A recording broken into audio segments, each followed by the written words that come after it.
23. The lord is my shepherd, I shall not want.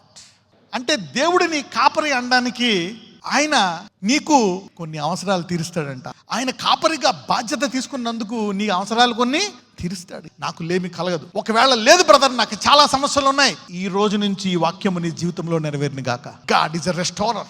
యెహోవా నా కాపరి, నాకు లేమి కలగదు. ఇది ఒక్కొక్కసారి అది ధ్యానించి మనసులోకి వెళ్ళిపోయే వరకు బాగా ధ్యానించాలి దీన్ని. ద వర్స్ 2, పచ్చిక గల చోట్ల ఆయన నన్ను పరుండజేయుచున్నాడు. బ్రదర్, నా పరిస్థితి అలా లేదు బ్రదర్. పచ్చిక గల చోట్ల నేనేం లేను, నా పరిస్థితి చాలా ఘోరంగా ఉంది. ఇంకొంతమందిని శాంతికరమైన జలముల యొద్ద నడిపించున్నాడు. అలాంటి తుఫాన్ రాదు, ఏం రాదు, చక్కగా ఆ జలాలతో నీవు ఆశీర్వదించబడతావు. నా ప్రాణమును ఆయన సేద తీర్చున్నాడు. ఇక్కడ ఇంగ్లీష్కి వెళ్ళాలి మనం. ఇక్కడ ఏముంది?